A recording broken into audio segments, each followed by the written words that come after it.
Okay, lesson 24 we're studying the Hatha Yoga Pradipika, chapter 1, and we continue reading Sutra 11. The yogin desirous of obtaining perfection, siddhi, should keep Hatha Yoga very secret, for it is potent when kept secret and ineffective when injudiciously revealed.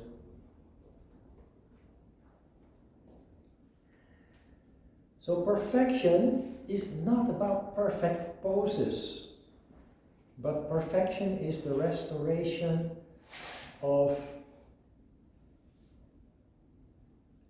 your potential. Human beings have a latent potential, which mainly is located in the crown chakra. So it's not about physical perfection, it is about the perfection that the gods possess, restoring our divinity, the crown chakra. And again, you see here a sutra where you are being told to keep it secret. But if it's so wonderful and can do so much to improve humankind, to improve life on earth, why would we keep that a secret? That is related to the things that I explained before.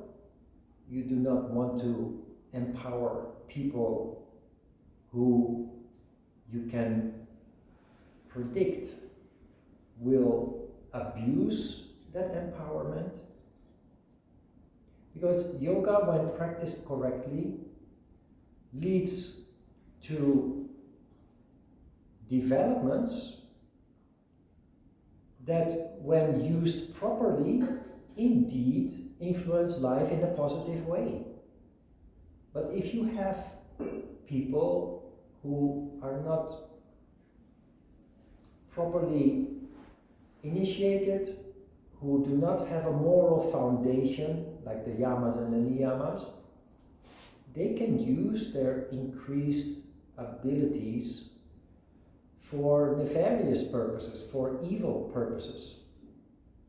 And in every culture's history, there are stories of people, there are stories of saints, stories of people who have done very courageous things, very amazing things, but there are also stories of evil. There are stories of people being very destructive and selfish and greedy, and in their quest for fulfilling all those desires, causing a lot of harm and damage to people and to societies. The ancient way of choosing a disciple for a yogi, for a guru, was to assess the person in person, eye to eye. And if the guru would assess that this person is not fit, he would refuse to teach that person. But if he would come to the conclusion you are the right person, then you would basically live with the master for years to come and receive one-on-one initiation, not in a class, but in the past, the transferring the knowledge from master to disciple was done one-on-one. So the disciple would simply devote their life to the master for several years, live with the master, learn from the master, and when they are ready, they fly out and start their own life as a master.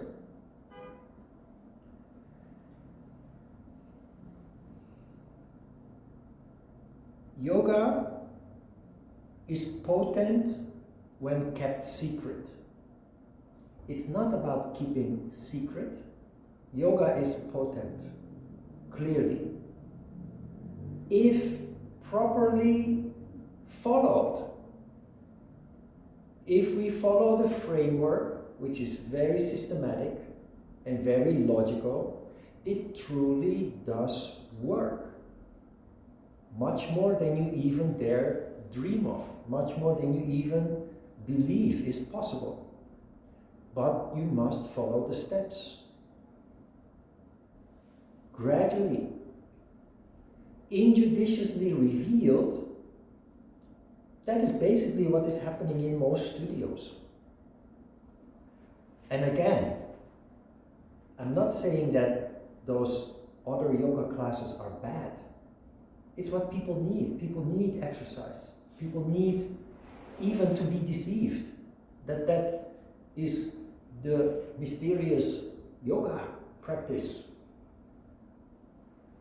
So people move and people sweat and people feel good. So there's nothing wrong with that. But the 5 months that you are here every Sunday, only once a week, the impact that that has on you and your development is incomparable to somebody attending a yoga class every day in a studio where you just exercise.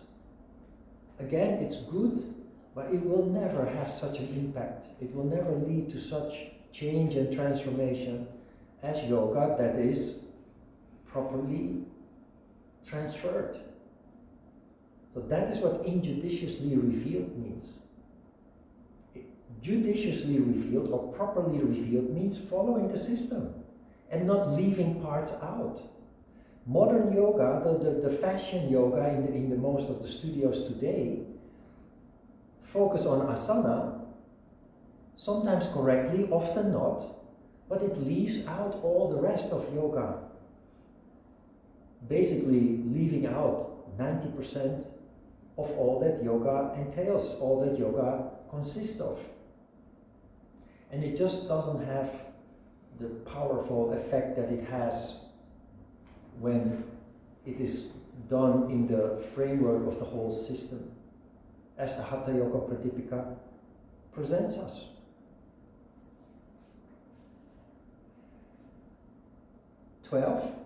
Yeah, Thomas, go ahead. It's very common for people to ask, I'd like to learn the physical parts of yoga without any of the spiritual trappings. And that's something you hear very regularly from people who have a small interest in yoga.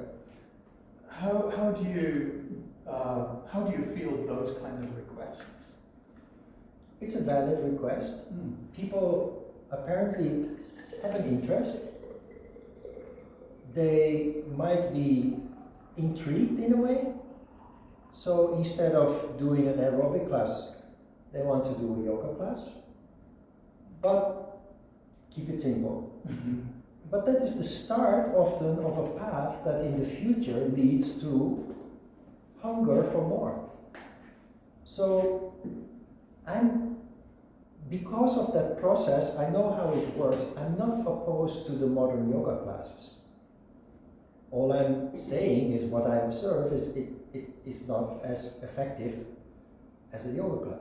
But it is a good exercise, nevertheless. But not only that, people practice and they might feel something, so they go onto the internet or they talk with other yoga-minded people. And little by little, people get morsels of information and insight that makes them realize that there is more behind the physical aspect of yoga.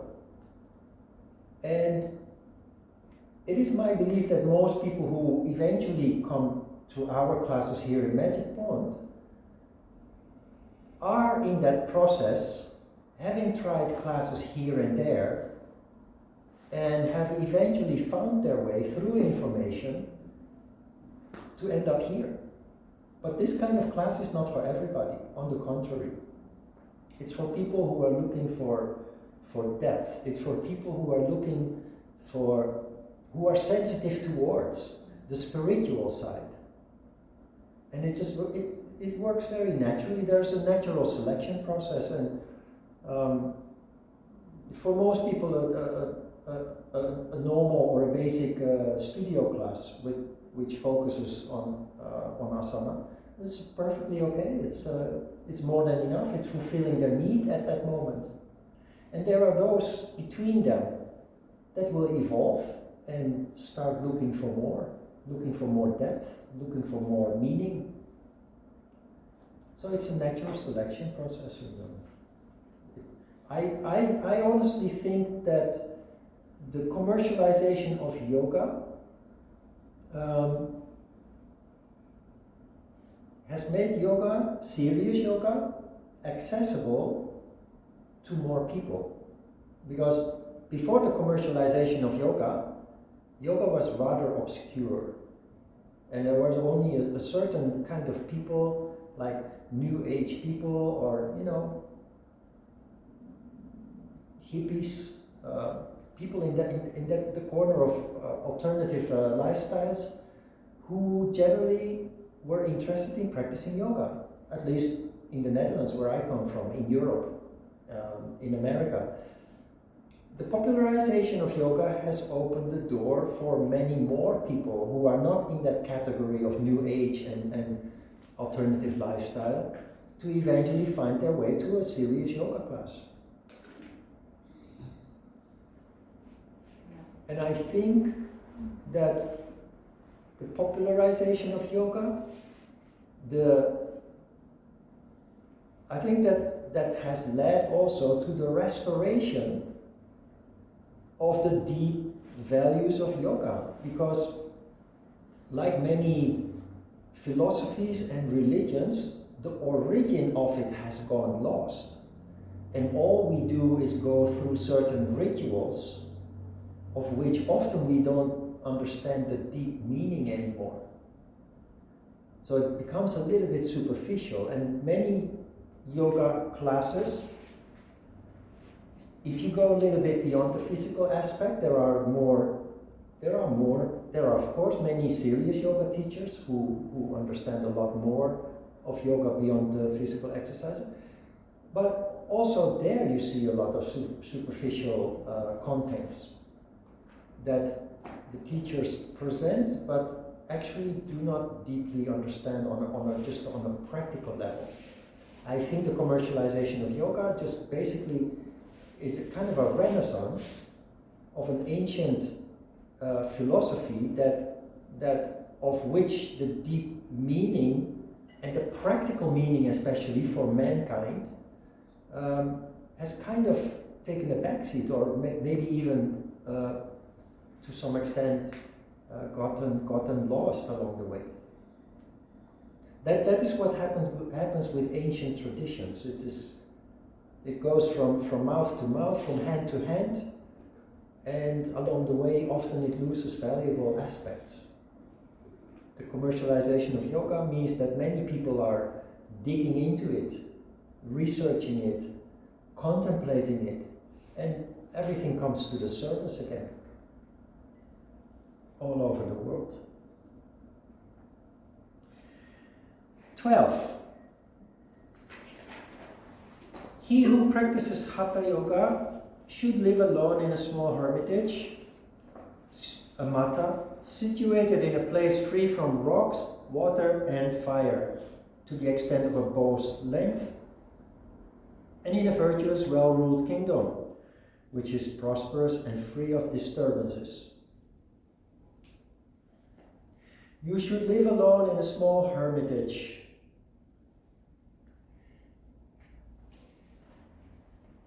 In the modern time, if you really want to immerse yourself in a practice like yoga or Buddhism, or there are other forms of spiritual practice, you would probably, if you can afford it, in terms of time and money maybe, you would probably go to a retreat, to a temple, to a monastery, to a place where you are isolated from the rest of the world and the distractions that come with it, and you solely focus on your practice and your study. You wake up early in the morning and you start with a meditation, for example. And you do some work in the garden, because everybody in the temple needs to be fed, so you also take care of practical things. But everything you do 24 hours a day is related to your practice and your study.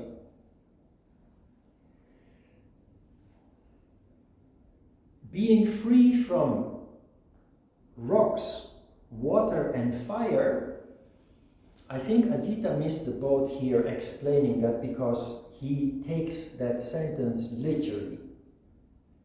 That being close to rocks, water or fire disturbs your yoga practice, disturbs your harmony. And it could be true.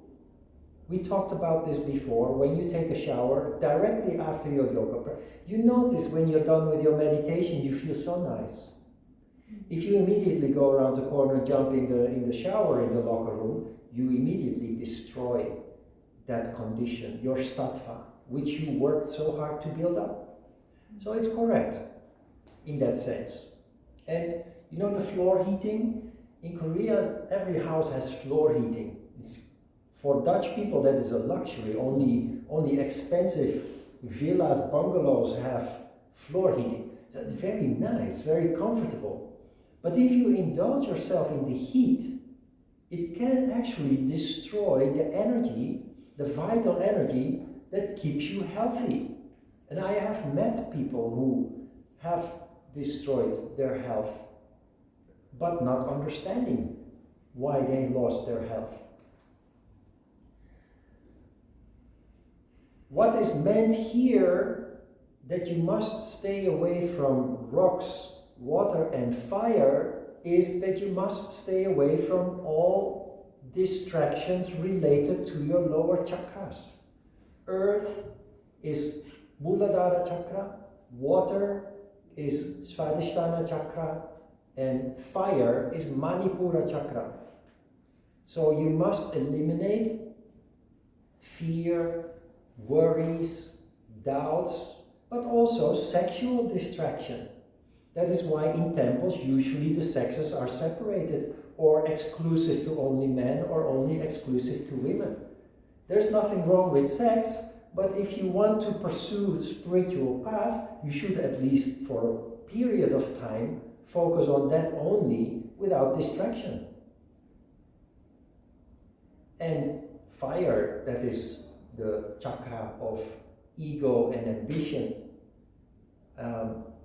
Basically, you just need a very calm and peaceful environment, a well-ruled kingdom, so that you can focus for 100% on your study and your practice without fear of danger, without fear of robbers or aggression, without fear of hunger or cold or heat. You just need stable circumstances in order to thrive based on your yoga practice. Look at yourself in your own life. Whenever you are in turmoil, either because of conflict or because of big changes taking place, like expansion of a family because children are being born, because of moving house or moving to another country. When big changes occur, when we are in turmoil, it is impossible to focus on our practice.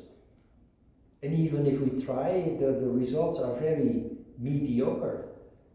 But in times of stability and calm, we thrive when we practice. We make most progress when we practice in those ideal circumstances. The well-ruled kingdom here, which is prosperous and free of disturbances, that is what societies and governments all over the world for hundreds of years or thousands of years have tried to achieve, have tried to establish. Because people with vision understand that when there is disorder, when there is war, conflict, mistrust, societies do not evolve, societies do not develop. Everybody ends up suffering. So governments, modern governments invest a lot, basically, in trying to establish a well-ruled kingdom. And that is the characteristic of all wealthy, economically doing well societies that you see around the world. How do they do that? They invest huge amounts of money in law and order. There are rules, there are regulations, people should stick to it, but there is also a force to back that up in the form of police, and in more serious cases in the form of an army, a well-trained and equipped army. Is all in order to have a well-ruled kingdom so that everybody can thrive and the kingdom as a whole, the society as a whole, will thrive. To understand that better, you must compare that with a country like Syria, or a country like Yemen, or any other country where there is war, where there is lack of trust, where there is no order, no law and order. Those countries are very poor, but also everybody is suffering. So that well-ruled kingdom, that is basic. A country like Korea is now a well-ruled kingdom. The war finished 50, 60 years ago, and there is now a peace based on which the country in 6 decades became one of the wealthiest countries in the world, but started out as one of the poorest countries in the world. And there you can see the power of a well-ruled kingdom at work. Europe is also an example. Europe is a continent, an old continent. American people call it the old world, that has been at war for centuries. Just eternal wars. When one war ended, another war would start. And it culminated into the First World War and the Second World War, and the weapons just became more deadly and more sophisticated, and wise people then said, this has to end. We destroy ourselves if we continue like this. What did they do? They created organizations. They shook hands, decided to use diplomacy instead of weapons, created the European Union, which gradually expanded, and it is a continent that hasn't had any major war since 1945. And is one of the wealthiest places on earth. And that is what stability does. And you can translate this to the human being too. You are like a society, you are like a country. If you create sattva by regular practice of yoga, you will start to thrive. It takes time, because many adjustments need to be made, many insights need to be integrated, incorporated, but you will thrive, because that is what sattva does.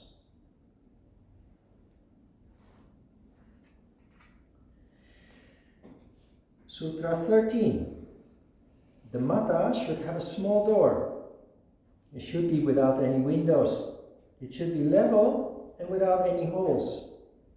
It should be neither too high, too low, nor too long. It should be very clean, being well smeared with cow dung and free from all insects. Outside it should be attractive with a small hall, a mandapa, which is not a hall but a veranda, more like a veranda, a raised seat and a well, and surrounded by a wall. These are the characteristics of a yoga mata as laid down by the siddhas who have practiced Hatha Yoga. Well, this studio has only one small window and it is blacked out. If ever I choose myself a place for a studio, I want to have a place with windows. But that's not, the sutra says it should not have windows. But this was written about 1,000 years ago, and a window 1,000 years ago was a hole in the wall with no protection against the rain, the wind, the bugs, mosquitoes and flies coming in, the cold and the heat. So you didn't want such a hole in your wall because you need a place where you can be comfortable. That is what this means. But now windows give you an opportunity to daydream, to contemplate, but simply by looking at the sky or at the tree or the birds. So you have to see this in the right perspective. Ron, Yeah. isn't this also metaphorical for withdrawing the senses a little bit? It could be. These windows and these windows. Yeah, you can interpret it like that. But I think this is laying down the practical, the practical basics for yoga practice to thrive, to be successful. Mm-hmm. But you can indeed see it like that as well, alternatively. So it should be level and without holes. Now we have nice wooden floors, it's completely level. But in the past the floor was basically mud that you stamped flat to live on. But for your yoga practice you need at least something where you're also stable, where you're not spraining your ankles when you do an asana or lose balance because the floor is full of holes and uneven spots and what have you. So ideally as level as possible, no holes. It should be very clean. You know, clean you can see in terms of cleanliness, of course, hygiene, that's one thing. That speaks almost for itself, I think. But clean, in my vision, also means free from distractions. Clean. When people enter my house, they often say, wow, this house is very zen. I don't think so, because for me it's normal. But the thing is, there are no souvenirs, there are no photos, there's just basically nothing that can lead to an uncontrolled train of thought that brings you back to memories of the past, of a holiday, or family members, or friends, or adventures that you had, vacations. Those things don't really interest me and haven't interested me for many years and do feel like a distraction. That doesn't mean that you should do like that, just be aware of it. And I'm pretty sure that everybody who practices yoga in the long term will kind of clean up the house, the space in which you live. It will just become simpler. And I think also that is where the modern trend of minimalism comes from. It's just the need to unclutter the environment in which we spend so much time. And it is a very yogi thing to do, basically. Because it is a distraction that is unnecessary, it's not essential to daily life, and it kind of distracts from what you try to focus on, especially in the beginning stages of your yoga practice. The better, the more you focus on what you do, the better the results will be. I'm so sorry. Yeah, no, go ahead. No, don't be sorry to ask questions. The description of the matta is very clear, but there's one piece of information that's not mentioned.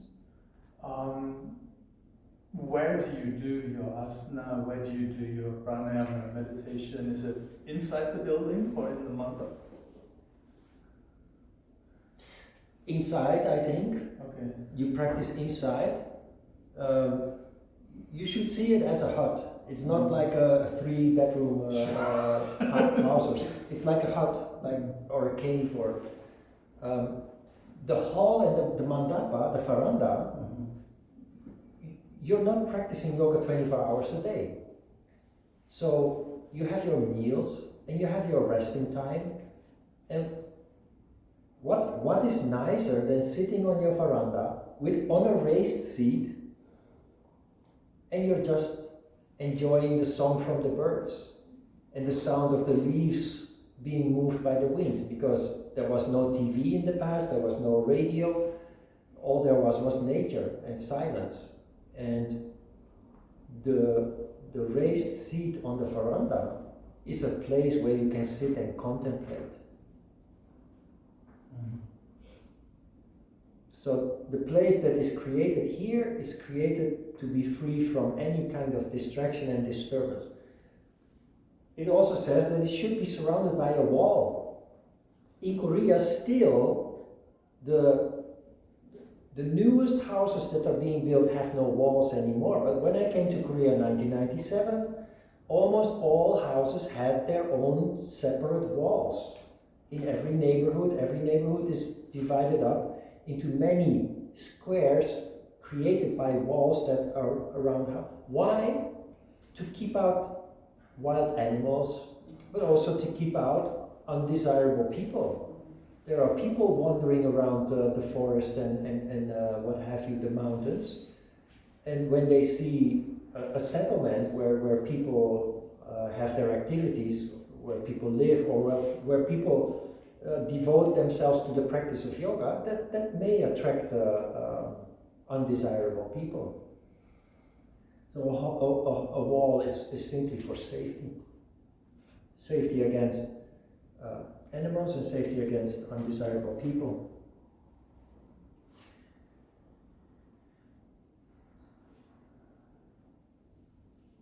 "14. Living in such a hermitage, being free in mind of all cares, the yogin should practice only yoga all the time, in the way taught by the Guru. Free in mind of all cares. That condition has been created with Sutra 12 and 13, so that you can 100% focus on your practice and your study. You see that Svatmarama says you should practice yoga all the time.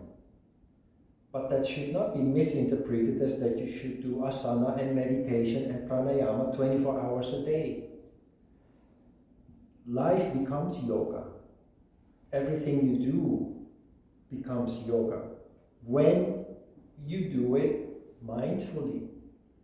When you focus on what you do, whether you're washing dishes or sweeping the floor, when you do it mindfully, everything becomes a meditation. You will see yourself that the way that you do things becomes more and more commonsensical. In the past, if you had to wash dishes, you would just quickly get over with it without doing it accurately. You just wanted to have it done. Now you start doing it consciously, you look more at what you're doing, how you are doing it, the way that you stack your plates and your cups in the rack is different and becomes more logical. You become kind of eccentric as a result of mindfulness. And eccentric, which for many people sounds negative, is a positive thing, because it really means that you are connected with whatever it is that you do, whether you clean a toilet or paint or wash the dishes, or whether you practice yoga. It all becomes the same. It all becomes a meditative engagement.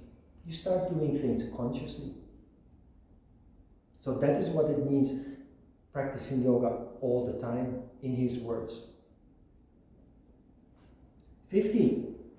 Yoga fails by the 6 causes: overeating, overexertion, excessive talk, the observance of disciplines, unsuitable disciplines, promiscuous company, and unsteadiness. Overeating, very simple. If you eat a lot, digestion demands so much energy, it makes you tired, exhausted, and that energy cannot be used to rise up and fuel the development of the crown chakra. Everybody knows that when you eat too much, you collapse, you crash. You also know when you eat light and small portions, you don't have such a crash. You're still full of life, still full of energy after you're done with your meal. So that is rather obvious. Overexertion. The previous sutra said practice yoga all day, all the time, and here overexertion is counterproductive. So I explained already in Sutra 14 that all day should not be interpreted as necessarily practicing all day, but just being mindful. And overexertion is clear. It leads to exhaustion, it leads to loss of motivation, loss of enthusiasm. It just becomes mechanical, whatever it is that you do. And when it comes to yoga, clearly yoga cannot work for you anymore if you overdo it. So you have to be austere in that sense. Know when enough is enough. Excessive talk. Yeah, what can I say about that? I talk a lot when I teach. In private life, I'm a very boring person. Unless you talk about yoga or the essence of life, but for the rest, I'm not much engaging. Excessive talk is, empty chatter, just talking about all kinds of things that have relatively no meaning. But, everybody has to determine for themselves what that entails. The observance of disciplines later was added in between square brackets, unsuitable. But the original text said observance of disciplines. Isn't yoga a discipline? So how can we be trained and educated in a discipline, and that discipline tells us that disciplines are counterproductive to yoga? Well, discipline can be good, but it can also be bad. There is a discipline that is imposed upon us. If you are told to do something and you must do it, but you are not interested and you are not motivated, it will kill your spirit. Remember the story of Yubin, the girl whose father wanted her to be a ski professional, who just became totally traumatized and destroyed as a result of that imposed discipline by her father. Many students are very unhappy because they are forced to study. And although they may like studying, they don't like to study from 8 o'clock in the morning until 11 o'clock at night. That is just not a suitable discipline anymore. That is just way too extreme. What is proper discipline? Proper discipline is a discipline.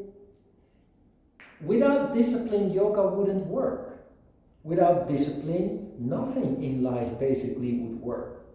You wouldn't be able to finish your studies. You wouldn't be able to get out of bed and go to work if you need to go to work. So discipline is important, but there is a distinction here. If you are motivated to do something because you want to do something or like to do something, then you tell yourself that in order to pursue that or in order to achieve that, this is what you need to do for that. And then you enthusiastically go to work. So with yoga also, yoga feels good. So you say to yourself, every morning, 6 o'clock, I jump out of bed, I take a cold shower, and I will do my yoga 2 hours before I have breakfast and go to work. That is a discipline that will very soon lead you to hate even hearing the word yoga. You force yourself every day to wake up 6 o'clock, cold shower, practice yoga 2 hours, without exception, because you believe that it is good for you, but after 2 weeks, 3 weeks, 6 o'clock the alarm clock rings, you throw your alarm clock out the window and you pull the blankets over your head and you hate yoga and everything related to yoga. Can you see the picture? I'm exaggerated enormously, of course. But that is what improper discipline does with us. Practice yoga because it feels good. Now, tomorrow morning you wake up and you think, well, I don't feel so motivated today. I'm a bit lazy, I'm a bit under the weather. Let's just skip today. Allow yourself to do that. You know why? You would think that it is bad, that it's better to actually force yourself to practice. Sometimes it works, sometimes it makes you feel better. But this is how it works with discipline. Discipline should come from the heart, it should come from motivation, inner motivation. Now, if the day comes that you don't want to get up or don't want to practice, allow yourself to do so, but do it consciously. You will notice that while on normal days where you practice, you feel great. It really has an impact on you. Now, that day that you decided not to practice, to give in to your laziness or give in to your lack of motivation, you will notice that you feel different. That is how I started my yoga practice also. I practiced every day, but there were days that I thought, let's be comfortable today. I saw it as a luxury sometimes to skip my practice, but I always regretted it. I would eat some extra food or some extra delicious food or maybe drink a glass of beer, but I always, the next day or the same day even, I would think, okay, I allowed myself today not to practice, but I'm surely going to do it again tomorrow because I just need this. I just really want to feel the way that I feel when I practice. And that is where your motivation is natural, is from inner motivation. And that is the ideal. It's not always possible in life, but that is what we try to pursue as much as possible. Because the thing that you hate, because you overdo it, just doesn't work for you anymore. Promiscuous company, with the word promiscuity, you think about infidelity, but that is not what it means here. Promiscuous company is anybody that compromises your practice. Anybody that distracts you from your practice. If you live in a household with multiple people, if you have a family or you have roommates, I'm pretty sure that if you start practicing while people are around the house with their activities, going to the kitchen, going to the bathroom, turning on the TV, what have you, or asking questions, that you're going to be very annoyed and maybe even irritated. So that is promiscuous company. It's not their fault, you just have to plan better. Try to plan your yoga practice at times in your house that other people are outside doing their things. That is, you just have to work around that. You have to work in line with other people's schedules.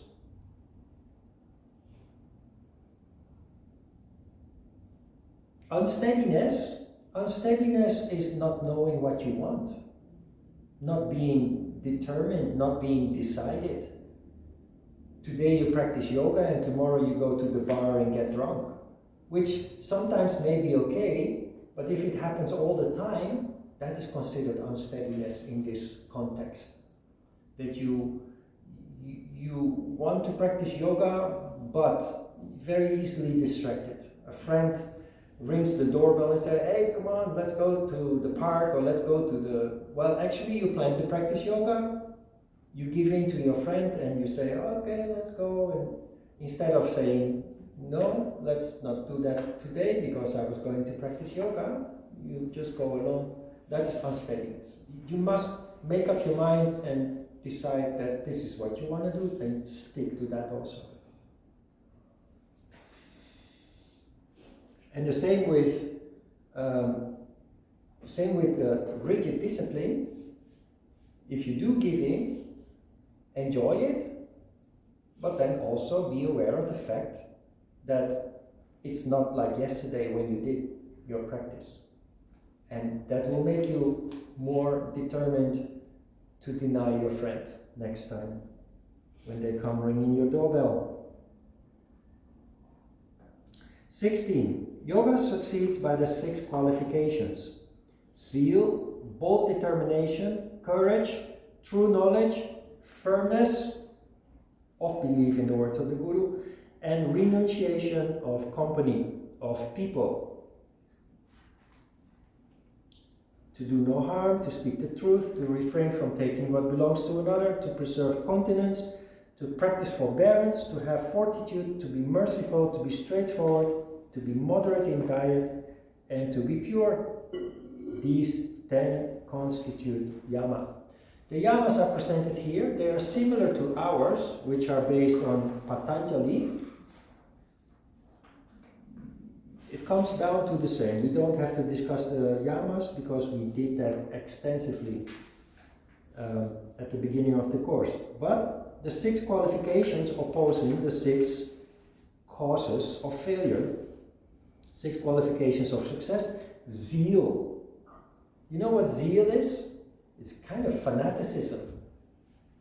Zeal. The zealots from the Bible, people who were very fanatic, almost extremist. Zeal means knowing what you want and pursuing it, and go straight to your goal. Be determined. Be bold in your determination. Zeal. Believe in what you do. The bold determination is the next. That's clear. Courage. Courage to be yourself. Courage to not try to conform to other people's norms. When people start practicing yoga, they connect with their heart's content, and they notice that they change in ways that are different from what they have been used to and what the people around them are used to. So the people around, like family and friends, they notice the changes in you, and that may not always be, their reaction may not always be favorable or positive, because they don't understand. Of course, you try to explain yoga, I started practicing yoga, it feels so good, and I have so many benefits from it, but they are not interested. And so they might react a little bit negative to that. And in that case, you have to have courage to stick to your decision to practice yoga and to continue doing that. Courage is also needed because your increasing sensitivity and consciousness leads you to become aware of yourself in ways that you were not before. Memories from the past come to the surface of your consciousness, and not always pleasant memories. You start becoming aware of traumatic experiences that have influenced your life all your life, but that you were never consciously aware of. This also requires courage, that you have to face that and have to deal with that. True knowledge. What is true knowledge? If I sit here and I say we are going to study Hatha Yoga Pradipika today, and I literally read the text, also the explanation, and I say this is the truth, this is the Hatha Yoga Pradipika. Although that is true knowledge of Svatmarama, who wrote the original text, and it is true knowledge of Ajita, who wrote the comment, This is not true knowledge. What is true knowledge is that I have actually absorbed, studied what is here, I've contemplated it, I've developed new insights from it, and that is direct knowledge, that is true knowledge. So a teacher that simply reads what's in a book, that book is true, but that is not true knowledge. The true knowledge is something that comes from the heart. Firmness is the opposite of unsteadiness in the previous sutra. But then later, in between square brackets, they added of belief in the words of the Guru. Now I find that a helpful additional piece of text. What we do here is based on inspiration and it comes from the heart. But it is a two-way street. I expose myself, I make myself vulnerable to you, I have no secrets or almost none. In order to teach you, I refer to events in the past that are painful, shameful, etc. To do that, I need you to open your heart. And I need you also to give me the benefit of the doubt, because I'm not perfect, because I make mistakes. But if there are students in the class that have no firm belief in the words of the Guru, the teacher, you get distracted by unnecessary debate, conversations. I mean, debate and conversations are not bad, but when it comes to teaching from the heart and based on inspiration, it destroys the flow of what the teacher tries to present, and you're just not getting to the essence anymore of what it was about. So, you don't have to believe everything I say, but if you question it, it will destroy the class, basically. That is kind of what this means. Having firm belief in the words of the Guru means give the teacher the benefit of the doubt, accept that the person is not perfect, far from it, and just pick up whatever is there that is valuable and ignore the rest. That is kind of what that means. Renunciation of company of people, later added unsuitable, that is, of course, the same as the promiscuous company in the previous sutra. Yoga works best, and I hope that you will try it out yourself, when you are all alone. When you practice on your own, you are not distracted by other people's glances. So you are more connected with what you do, you feel more what you do, you are more conscious of what you do. So it has a much deeper impact as a result of that. And not only that, you're not holding back. When you are alone, you're more playful. You're more daring to make mistakes. You're more daring to experiment with exercises that in front of other people you wouldn't try because you're afraid of failure or afraid of embarrassing yourself. So practicing alone is always good. Here in the class, for the benefit of conveying yoga science, we are together, but when you're at home, try to find times that you can practice alone. Basically as often as possible, because when you're alone, you're just much more connected with what you do. I always practice alone.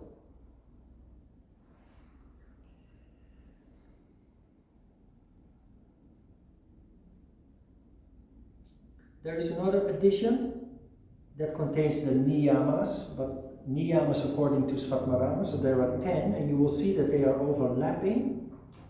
with the yamas, and they're also overlapping with one another. Austerity, contentment, belief in God, charity, worship of God, listening to the exposition of Vedantic doctrines, modesty, a discerning mind, japa, and sacrifice.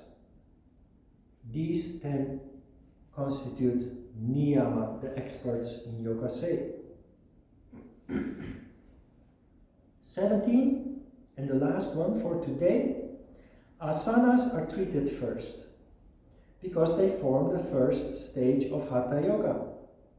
Asana makes one firm, free from maladies and light of limb.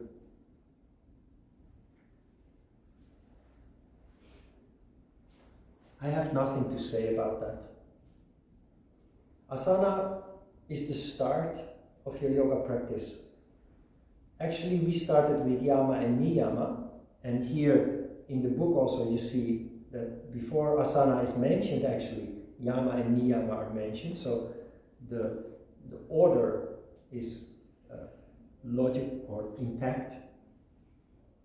But the first activity that you undertake before pranayama, before meditation, is deal with the physical body first. And I think by now it is clear the reason for that, because we have a tendency to be in a tamas condition.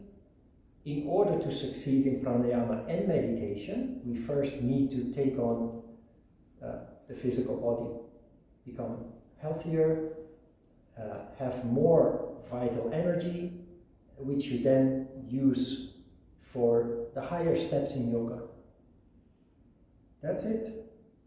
Next week, we will start having a look at asana and some very interesting asanas that are all part either of this basic course or later in the advanced course. Questions?